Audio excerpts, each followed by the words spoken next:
This trip has been 5 years in the making. Right now you catch me at a ferry port. It's not in England or France or Spain or Ireland. I'm actually in Estonia.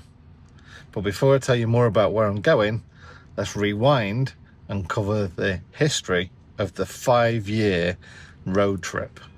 'Cause this is quite an epic story. So back in 2019, we sold our house and moved into our camper van to go travelling full time. If you've not watched that video, I'll put a link on screen and also in the video description. But anyway, in early 2020, we found ourselves in Tarrifa. Without understanding about this whole trip and the way it's going to work out, we were already at the most southerly point of the European Union. Very point, we have the Mediterranean Sea and the Atlantic Ocean. Obviously got a bit of a castle, a monument, World War II bunkers as well. And epic beaches. I mean, look at those beaches. A few weeks after being in Tarrifa, we decided that we were going to hug the coastline, the very rugged coastline of Portugal, towards Lisbon. The scenery on this coastal part of Portugal is absolutely stunning, and this is one of the locations we chose to stop at overnight and enjoy this absolutely epic sunset on a beautiful beach. And this is Cova da Roca, the most westerly point of the EU. Now fast forward to 2022, and this is me heading up Norway into a tunnel to drive all the way to Nordkapp. And if you ever get to do this portion of the trip, you'll understand how steep these tunnels are. This tunnel actually goes under an island. Just look at that sky. That's amazing.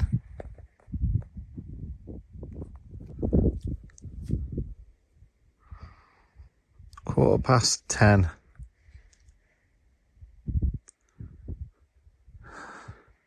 You just wouldn't believe it, would you? Absolutely fantastic. There's no audio from this day. It was blowing about 60 to 80 mile an hour gusts. And yeah, not a chance of catching any audio. But we made it to Nordkapp, which is the most northerly point of the European continent that you can drive to. And for some strange reason, I can't remember exactly when now, but some part of that trip I decided that once I reached Nordkapp I would celebrate by shaving off my beard. So while I continue to shave off the bottom part of my beard for a reason I can't remember now, let's discuss where we've been so far. So this is the north, east, south, west extremes of continental Europe. So no islands or anything like that. So as we started off on our little trip, back in 2020, we reached Tarrifa. Now, yeah, it's that little island there at the end, but we couldn't get access to that. So as you can see from the map, this is the furthest south you can get in continental Europe. Now, from here, we nip up the coast to Portugal. And from Portugal, obviously, the bit that sticks out the most, just near Lisbon there, is Cova da Roca, or Cape Roca as it is. So yeah, that was our next destination. Again, this is just totally by chance that we ended up here, and it is just by a few degrees the most west point of mainland Europe. And then if we just zoom out again to show Europe and go north to show North Cape, which is recognized as the furthest north that you can drive, you'll notice it's actually an island. But anyway, it is the most recognized furthest north point you can drive. But you will notice it isn't the furthest north. Obviously the other little bit of a peninsula there, there's no roads taking you there, but it is recognized as the most northerly point of Europe. So yeah, I just wanted to make that clear, that if you wanted to walk there, that is the most northern point. You could cycle there, whatever. But if you want to do it like I've done it as a road trip, then the North Cape is the furthest north of the European continent. I guess this is the point historically, and all the trips are done, but obviously because it's only a few miles away from Dover. But this is the point where you say either you've just come back, or more importantly, you're just setting off on your trip. I am at the Dover Road, or the new Dover Road, park and ride in Canterbury, and yeah, there are lots and lots of vans here. This is my starting point, and this is the part that I'm actually, I would say, looking forward to, but also quite nervous about too, because of where I'm going and because of what's going on in the world right now. But you know, I've been told loads of times, places we travel to, it's not safe or you can't travel there, and that's never actually been the case once you get there. So let's see how this transpires. Oh. 4:30. The things you do for the love of travel.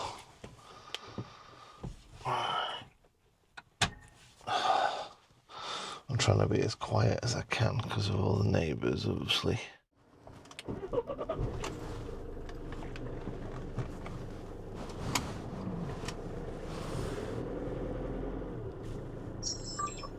So driving down the road at the moment, getting blown around like anything. Yeah, that's it's never a good thing for a ferry crossing. Oh well. Well, this allows me to segue neatly into the topic of, whoa, that's windy, into the topic of why Mandy isn't here, because Mandy gets very, very seasick. So I'm not too fussed about the fact that it's a bit windy. I'm all right. If it was Mandy here, yeah, she'd not be. But yeah, like I say, this is a big trip. It's a lot of driving, and going to places that are, well, a bit niche, shall we say. Mandy's more of a town, village, beach, city centre person, and I'm more of a forest, mountain kind of, yeah, person.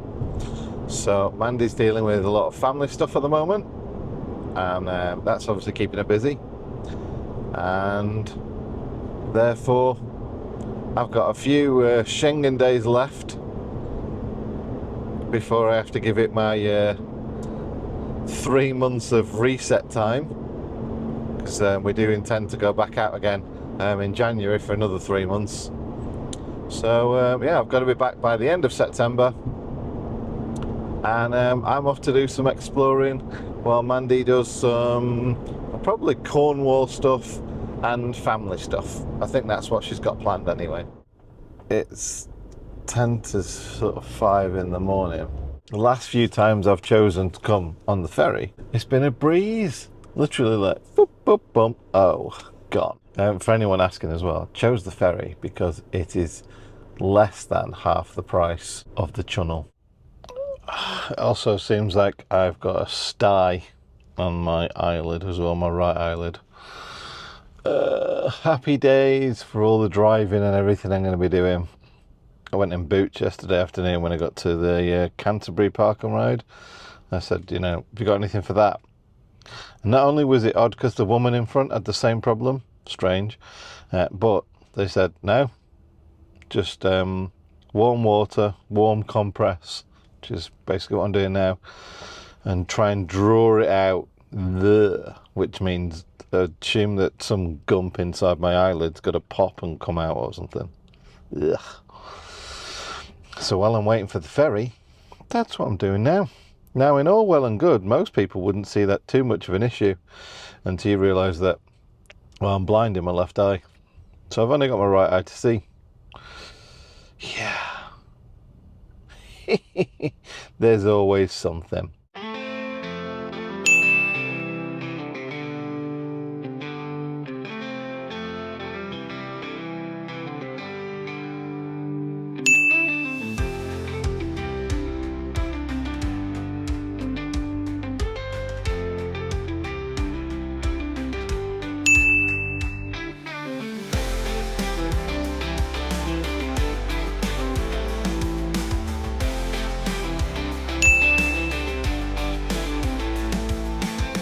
Oh, it's been a long day.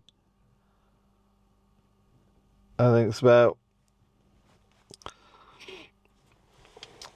13 and a half hours travelling. Get some food and get some sleep. Hopefully I'll wake up nice and refreshed tomorrow. And yeah, I think it's another day through Germany tomorrow. So we've got one other person parked over there. There's a lake kind of over that way. But, it's raining a bit, so I'm not going to get my drone out. I wanted to park away from the road a little bit. So yeah, nice, quiet, peaceful park up. Just what we need. Good morning. Or should I say, Guten Morgen, mein Freunds. Yeah, that was an odd night's sleep. But yeah, I woke up basically and there's a massive event on all around me. Loads of police and fire marshals and everything like that.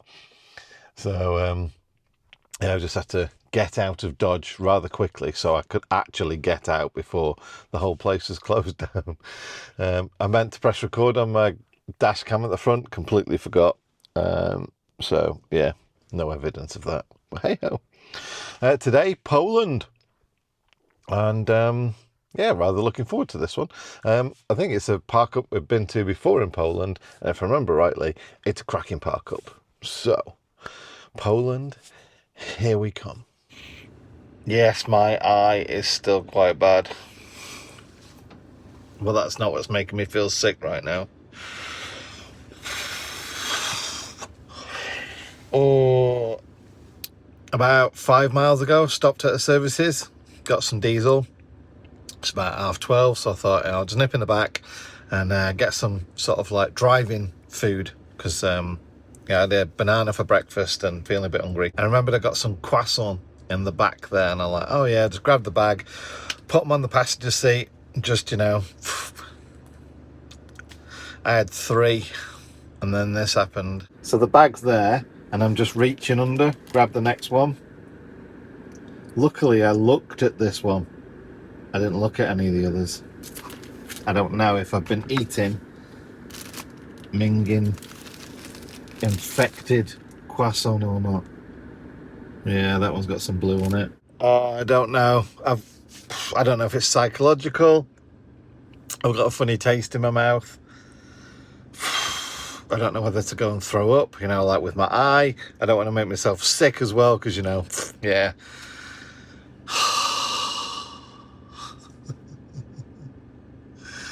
Can just things be normal for some time? You know, like not have a silly eye thing going on, not eat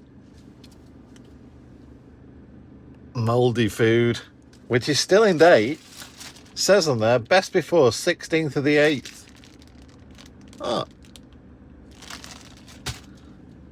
Oh, by the way, I'd let you know, it's the 16th today. So they're right. It is the best before. Not on the date, it's just before them. Mind you, I would just imagine that that thing's been a bit like that for some time. Just outside Dresden, probably about halfway through the journey today. So, yeah, it's not ideal. But I've there's some toilets there.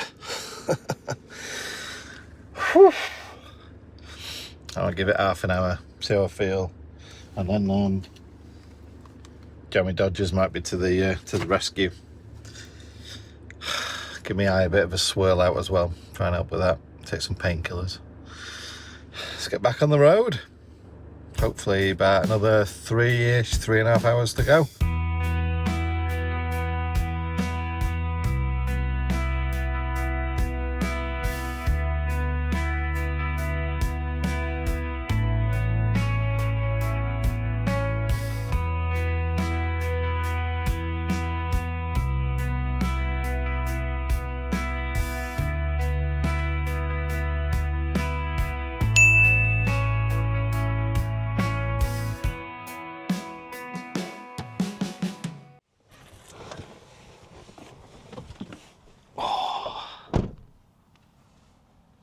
so peaceful here as well.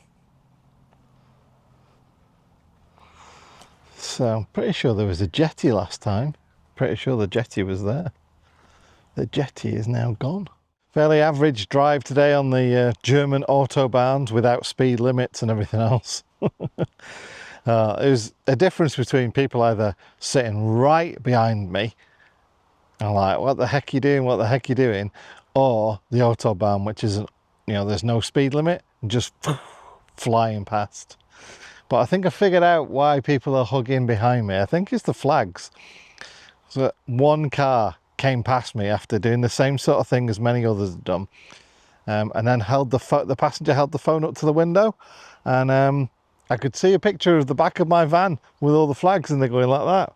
It's like, maybe that's why people are hugging close to my van at the back. They're having a look to see where I've been on the flags or something like that. But the autobahn's an experience. I mean, I've driven German autobahns a few times, and I know now that you literally, you got to look in your mirror and then stay focused for like 5 seconds before you pull out, because 5 seconds at the speed they're going is the difference between you pulling out and having a car right behind you, or just checking that there's nothing possibly coming. So yeah, it's just it's crazy though, because before I was just about to pull out, did the 5 seconds, and then whoosh, just as I was about to go past the caravan. So I'm glad I did that 5 second little check on there. And then obviously then I overtook the caravan at a normal speed. I do about 60 to 65, and I obviously overtook it. So for them to come past me as fast as they are, they must be doing 120 or something like that.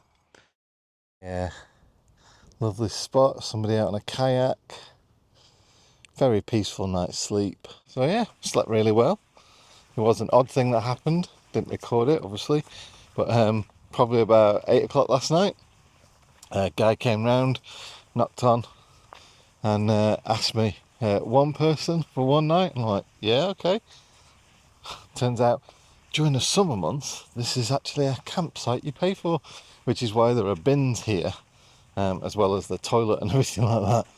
So we came obviously 2 months later when it's shut, no bins, no toilet, and they don't charge you for that. Go away flies, I've been bitten once already. So yeah, it was 49 zloty, which is 10 quid. So yeah, not bad. Yeah, I didn't expect to pay for it, but I paid for it anyway. Right then, and now I've made use of said bins, empty my bins, got all the stuff I want, and yeah, it's time to get on the road. And this morning, I've only got an hour to something I'm heading for. It's quite cool actually, so I'll see you there. I mean, everyone's seen the film Final Destination, right? I don't think the guy in front has, because he's literally hugging those trees.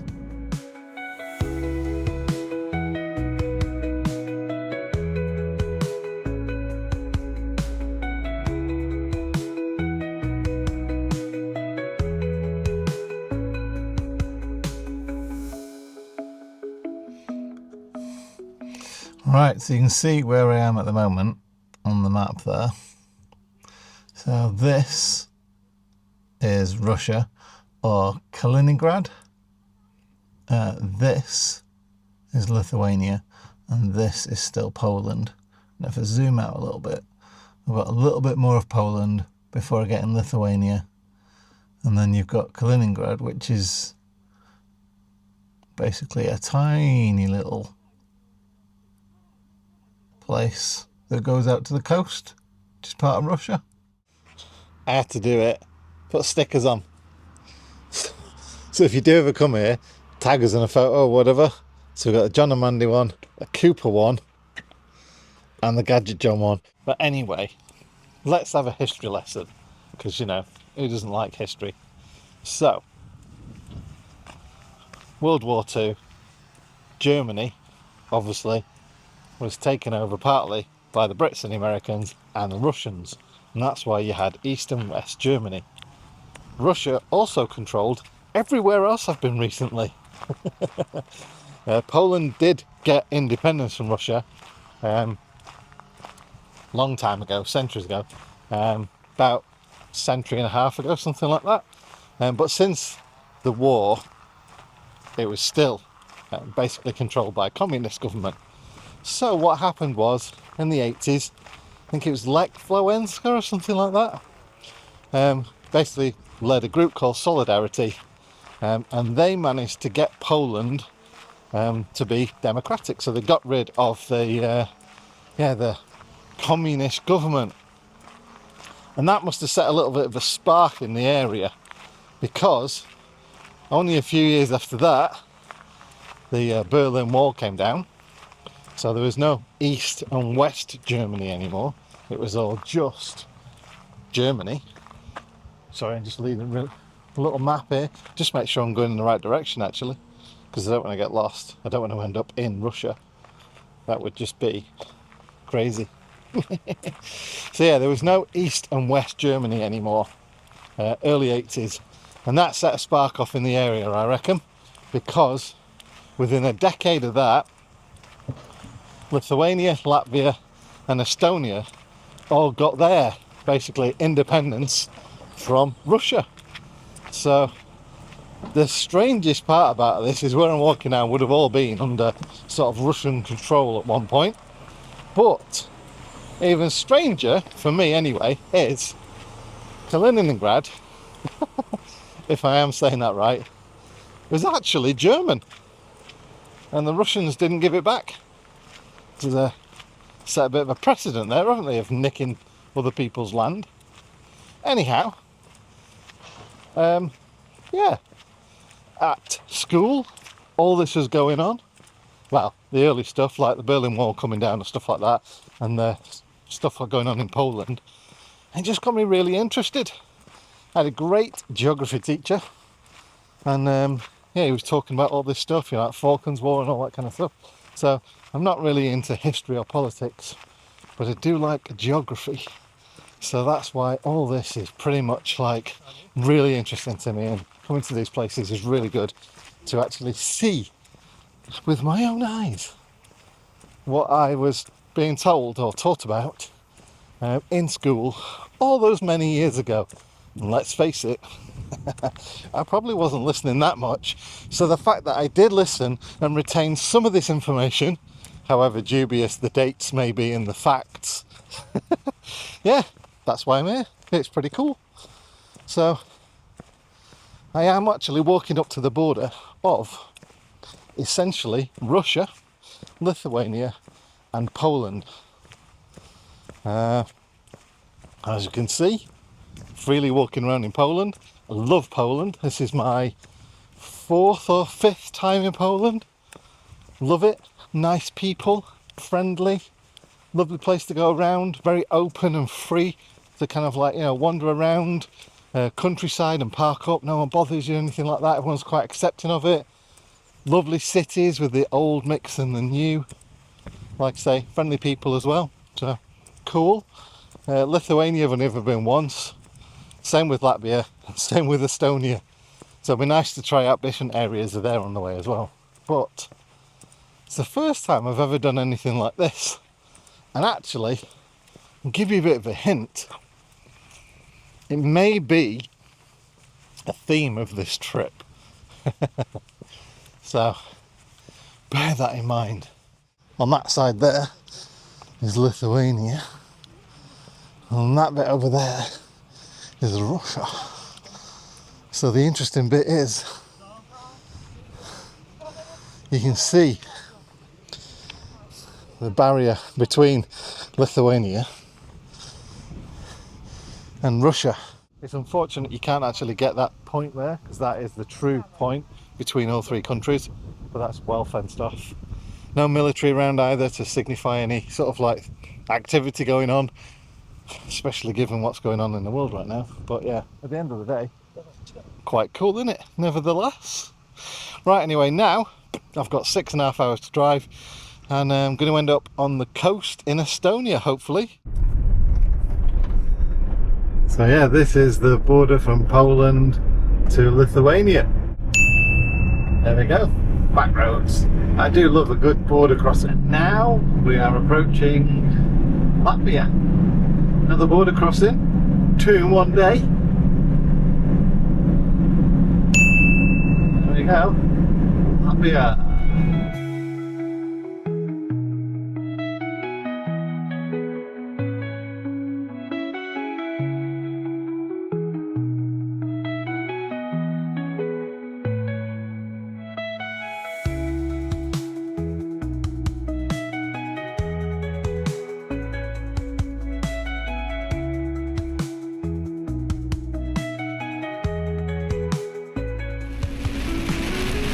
The weather's took a bit of a turn for the worse.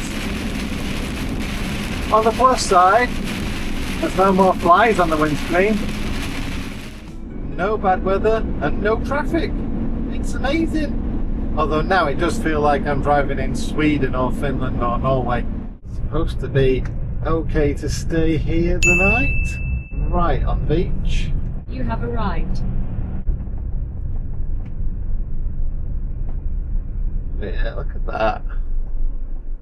I do think though this might be the last day this year that I'm in shorts.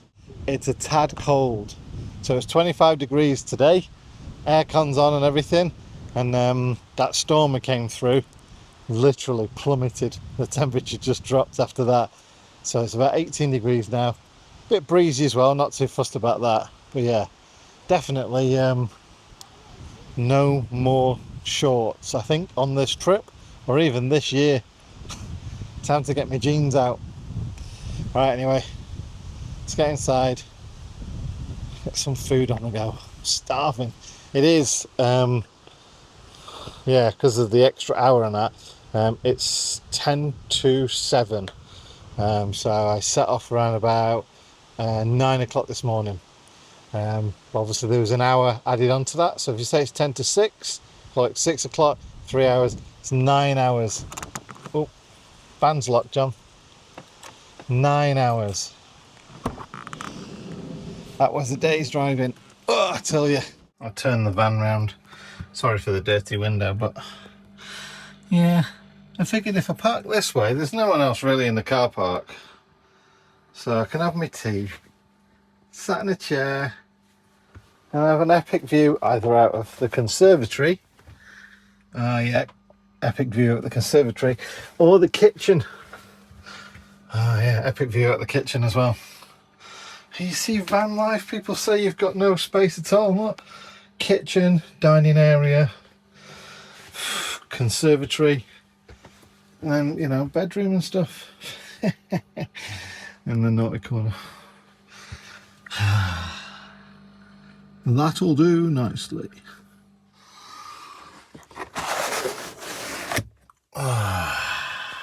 Good morning. What a lovely day it is here in Estonia. In 600 meters, turn right. So it's been about a 2 hours drive so far. I'm a few minutes away from the ferry port where I'm going to catch my ferry. It's the same ferry we caught last time when we did the trip the other way around. And yeah, really smooth ferry. Takes about 2 hours and then you're dropped right into the centre of Helsinki, which is in Finland, which now we're getting there. I'm kind of excited.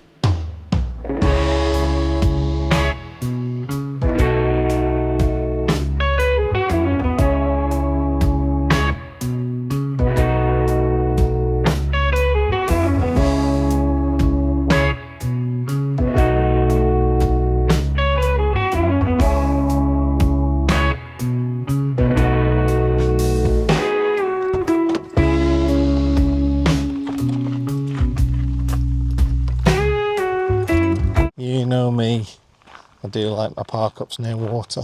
The van's just nestled in the trees there in a little car park. So where does this fit in with the trip? Well, basically we're nearly there. We're about a day away now.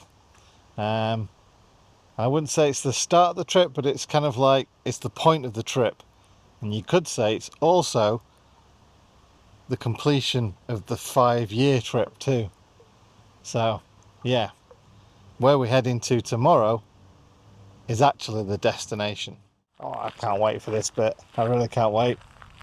I can't wait as well to see the reactions from everybody else as well. I don't know if tomorrow afternoon when I get there and film it all, you're all gonna watch that back and just go, What's the point? Or a lot of people are going, send me the coordinates. I need to do this trip as well. Right then, let's get in the van. It's time to get some cooking done because I am starving. I set out this morning at 8 o'clock. We're actually 2 hours ahead here, so it was actually 6 a.m. and I had a packet of biscuits on the boat and that was it. Right then, boom, let's get some food. Good morning. It's another early start, although it is quite an amazingly sunny and bright morning, although it's quite cold. I've actually got the diesel heater on. But yeah, today is the day. Today is the 7th day I've been driving to get where I'm going, and today hopefully I'm gonna get where I'm going.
Just at the end of this road, literally the road runs out the easterly point of Europe.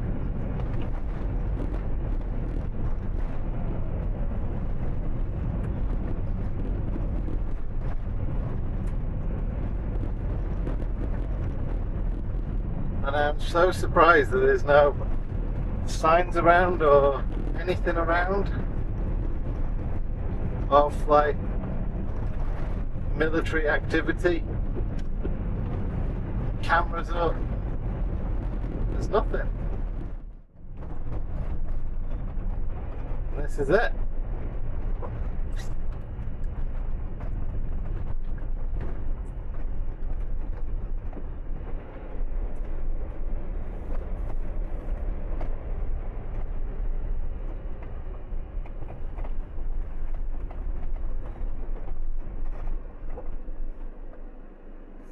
Just through there is Russia.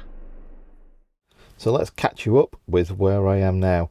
We're going all the way over to Finland, and literally in the middle of nowhere is this line, which just has a little kink in it, which just makes it the most easterly point of Europe, at least the European Union part of Europe anyway. And yeah, on this little tiny island just between Finland and Russia is the furthest east you can drive in the European Union. So that's where I am. And yeah, this is the little road I've driven up on. And what an epic trip. What an epic road trip.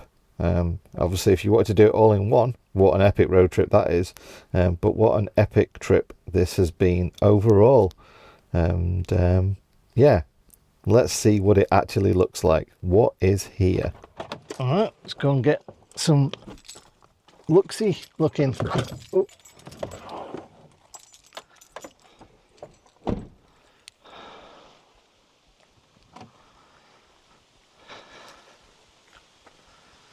So, the Eastern Tip viewing point can be visited without a proper border zone permit.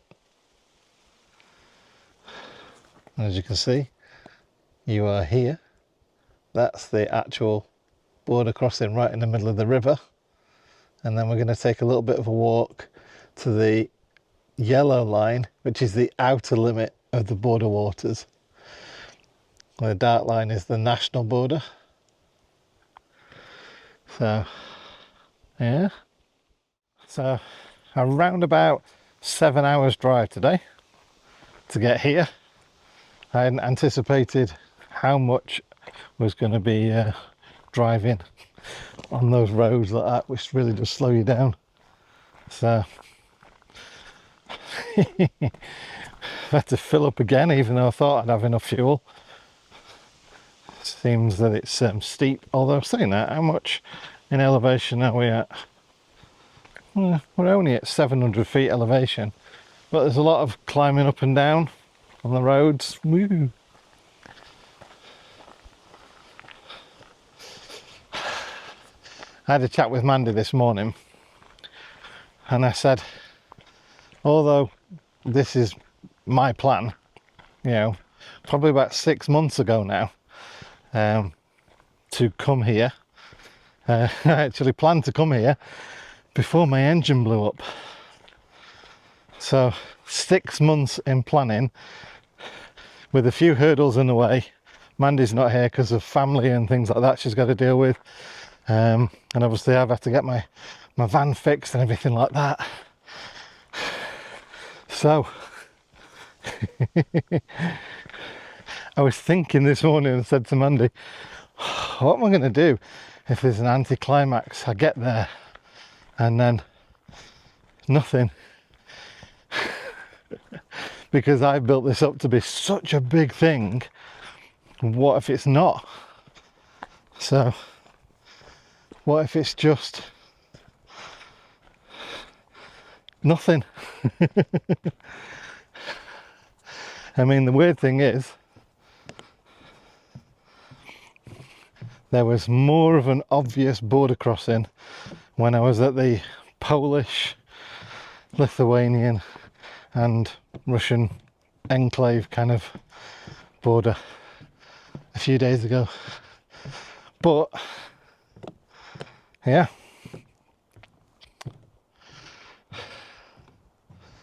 nothing.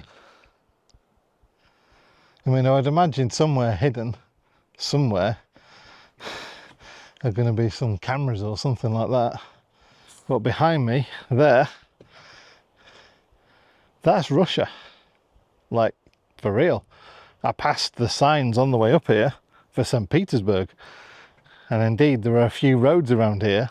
Should there be a normal sort of operation between international, you know, cooperation and Russia, you can actually go to Russia. Like a few roads around here. But right now, I think every single border crossing is shut.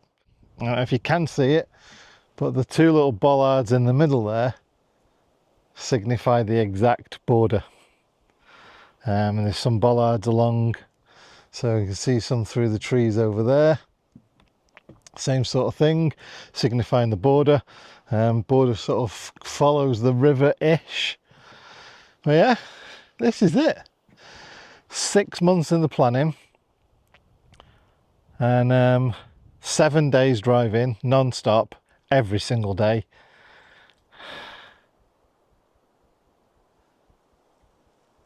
And I'm here.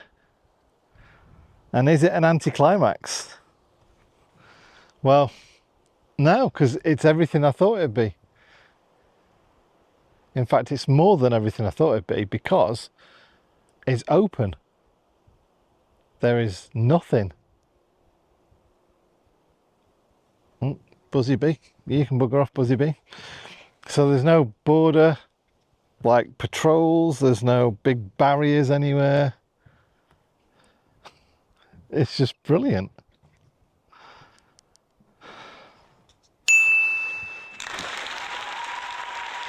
I mean, it looks exactly like Finland, because, you know, there's just a river that separates it.